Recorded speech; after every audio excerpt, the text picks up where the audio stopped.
नमस्कार,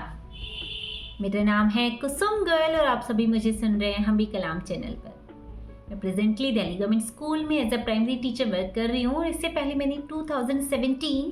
to 2019 2 years के लिए KVS जामनगर गुजरात में काम किया था। सो फ्रेंड्स, आज हम एक ऐसा क्वेश्चन डिस्कस करने जा रहे हैं जो कि इंटरव्यू में काफ़ी ज़्यादा चांसेस होते हैं उसके पूछे जाने के, और वो after clearing interview, after joining the school आप वो सिचुएशन इन रियल फेस करने वाले हैं। या तो फिर इसका आंसर हमें पता होना चाहिए और इस क्वेश्चन के अलग अलग फॉर्म्स हो सकते हैं, हम वो भी डिस्कस करेंगे। सो क्या है वो क्वेश्चन? वो है कि how will you deal with the language rich culture of KVS, और इसका दूसरा फॉर्म हो सकता है how will you deal with the students from different language backgrounds. ठीक है, या फिर आप ये भी कह सकते हैं, ये भी क्वेश्चन पूछा जा सकता है कि they will be teachers from different states, different language backgrounds in your school, how will you deal with that, आप उसको कैसे देखेंगे। या फिर एक क्वेश्चन हो सकता है कि आपकी क्लासरूम में जो एक लैंग्वेज डाइवर्सिटी है, आपकी जो स्टूडेंट्स हैं वो अलग अलग लैंग्वेज बैकग्राउंड से है, भाषिक पृष्ठभूमि से हैं, तो आप उसको कैसे देखते हैं, आप उस पर क्या अपना दृष्टिकोण रखते हैं। सो फिर इस क्वेश्चन के क्या आंसर्स हो सकते हैं हम उसको पॉइंट्स में डिस्कस करेंगे। टोटल हम अप्रोक्स 6 to 7 पॉइंट्स इस पर डिस्कस करने वाले हैं जो आप नोट कर लेंगे या फिर याद रखेंगे, ताकि अगर आपसे ये क्वेश्चन पूछा जाता है तो आप उसको यूज़ कर सकें। या फिर इन पॉइंट्स को अगर ध्यान में रखते हैं तो आप अपने जो बाकी के क्वेश्चन के आंसर हैं उनमें भी कुछ इनको ऐड ऑन करके उनको और बेटर बना सकते हैं। तो फिर अगर इससे पहले कि हम स्टार्ट करें, अगर आप चैनल पर नए हैं तो please subscribe the channel and hit the bell icon. So let's start. First point, हम इस पे अपना क्या नज़रिया रखते हैं, यानी कि हमारी जो क्लास में जो लैंग्वेज की जो डाइवर्सिटी है, जो एक रिच कल्चर है, लैंग्वेज रिच कल्चर है, उस पर हम अपना क्या नज़रिया रखते हैं। आप खुद सोचिए कि आप इंटरव्यूअर को क्या बताएंगे, कि आप इसको एक बाधा, बैरियर के रूप में देखते हैं या फिर आप इसको एक अपॉर्चुनिटी, अवसर के रूप में देखते हैं। आप बताइए कि आप क्या बता सकते हैं। ऑब्वियसली अपॉर्चुनिटी, तो फिर हमें अपना आंसर भी इसी के अकॉर्डिंग प्लान करना है, स्ट्रक्चर करना है। तो देखिए, अपॉर्चुनिटी के रूप में कैसे देख सकते हैं, वो हम ऐसे देख सकते हैं कि हर कोई चाहता है कि मेरा जो बच्चा है, मेरा स्टूडेंट है, वो बहुत सारी भाषाएं सीखे, बहुत सारी लैंग्वेजेस जाने। तो जब ऑलरेडी आपकी क्लास में बहुत सारे स्टूडेंट्स को अलग अलग लैंग्वेजेस आती हैं, तो हम उनका क्यों ना ऐसे यूज़ करें कि बाकी बच्चे भी वो लैंग्वेजेस सीख सकें। तो देखिए, बच्चों को सिखाने का एक जो सबसे बड़ा, सबसे बेहतरीन तरीका होता है कंपटीशन, यानी कि उनके अंदर कोई ऐसी भावना डाल दी जाए कि वो खुद उस चीज़ को सीखने के लिए उत्सुक हैं, अपना इंटरेस्ट शो कर रहे हैं, एक्साइटमेंट शो कर रहे हैं। तो फिर सबसे ज़्यादा एक्साइटेड कब नज़र आते हैं बच्चे? जब कोई भी कंपटीशन स्टार्ट कर दिया जाए क्लास में, कि चलो ठीक है, आज मैं ग्रुप्स बना रहा हूँ या फिर आप सभी को ग्रुप्स में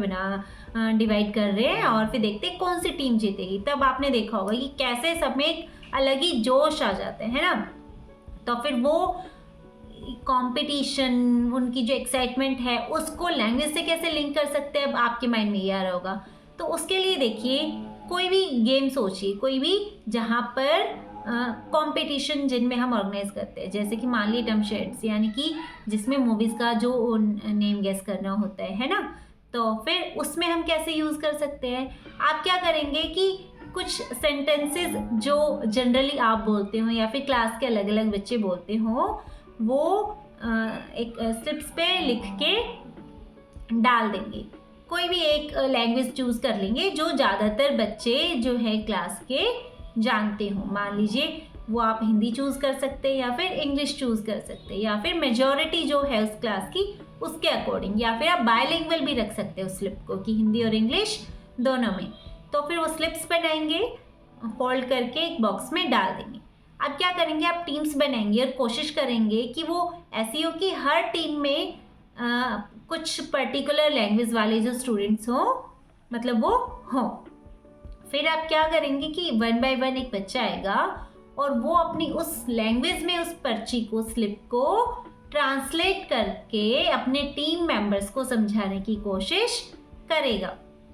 तो अब यहाँ पे ये पॉइंट आ जाएगा कि बाकी बच्चे जो हैं वो गेस करना चाहेंगे, उन्हें हर हाल में जीतना है, तो फिर वो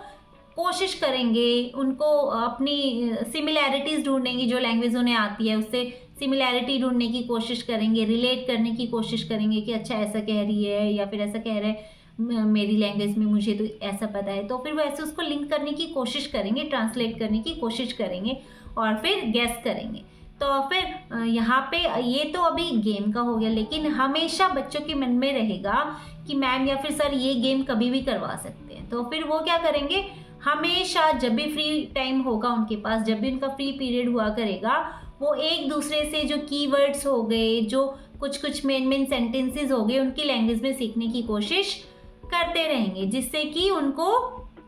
वो लैंग्वेज बहुत जल्दी आने लग जाएगी, वो बहुत जल्दी उसको समझने लग जाएंगे, एटलीस्ट उनकी एक न्यू वोकैब बिल्ड होने लग जाएगी, है ना। तो फिर एक यूज़फुल एक्टिविटी जो मैं कहूँगी कि ये होगी। उसके अलावा आप स्टोरीज़ की हेल्प ले सकते हैं कि एनिमेटेड स्टोरीज़ बच्चों को दिखाएं अलग अलग लैंग्वेजेस में, जिससे कि क्या होगा कि और फिर जिस बच्चे को वो लैंग्वेज आती हो, आप उस बच्चे को भी हेल्प कहेंगे कि आप इसको थोड़ा ट्रांसलेट करके बाकी बच्चों को बताओ कि ये क्या हो रहा है, इसमें क्या बताया जा रहा है, कहीं कहीं पे जहाँ पे भी बच्चे अटके। तो फिर उससे क्या होगा कि वो बच्चा भी थोड़ा कॉन्फिडेंट फील करेगा, लीडरशिप रोल में आएगा और बाकी बच्चों को भी इंटरेस्ट आ रहा होगा, क्योंकि मूवी जो है या फिर जो स्टोरी है वो सभी समझना चाह रहे होंगे, तो फिर उसमें उन सभी को बहुत इंटरेस्ट आएगा। इसके अलावा थर्ड पॉइंट हो सकता है कि वोकैब पे हम काम करें, यानी कि हम जो भी फ्लैश कार्ड्स यूज़ कर रहे हैं, क्लास में जो चार्ट्स लगा रहे हैं, हम कोशिश करें कि वो ज़्यादा से ज़्यादा लैंग्वेजेस में लिखे जाएं और हम क्लासरूम में कुछ ऐसे जो कॉमन सेंटेंसेस होते हैं ना,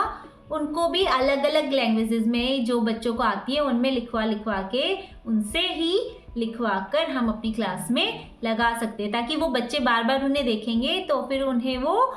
याद रहेंगे, वे रिकॉल कर पाएंगे बाद में भी कि अच्छा हाँ ये मैंने पढ़ा था, तो फिर इससे वो उन भाषाओं को सीख पाएंगे। और नेक्स्ट हो सकता है कि हम एक वर्ड वॉल बना दें, कि एक पूरी वॉल हम न्यू वोकैब को, वर्ड्स को ही डेडिकेट कर दें, जिसमें कि बच्चे जब भी उनके पास फ्री टाइम है उस पर वो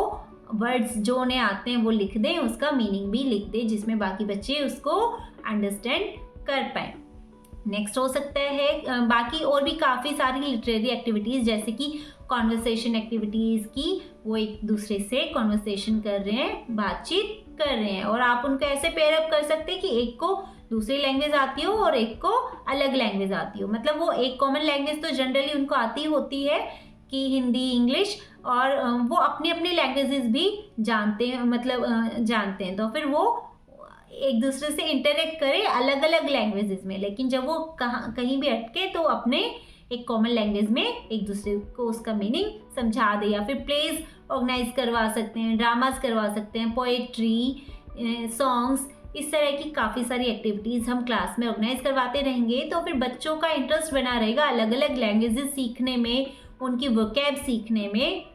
मीनिंग जानने में। और फिर यहाँ पे एक करवा सकते हैं कि वो खुद भी स्टोरी टेलिंग करें, खुद स्टोरी सुना रहे हैं प्रॉपर जेस्चर्स के साथ, फ्लो के साथ, और बाकी बच्चे जो हैं वो गेस करने की कोशिश कर रहे हैं, समझने की कोशिश कर रहे हैं कि अच्छी क्या इशारा कर रहे हैं, क्या कर रहे हैं, तो फिर उसके अकॉर्डिंग वो उसका मीनिंग समझने की, ग्रैस्प करने की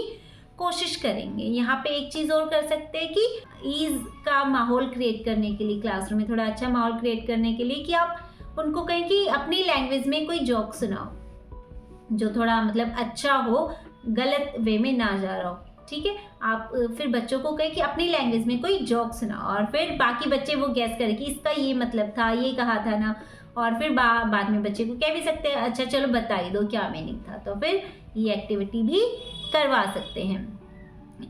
तो फिर देखिए हमने काफ़ी सारी जो लगभग 6-7 जो हमने एक्टिविटीज़, काफ़ी सारी जो चीज़ें डिस्कस की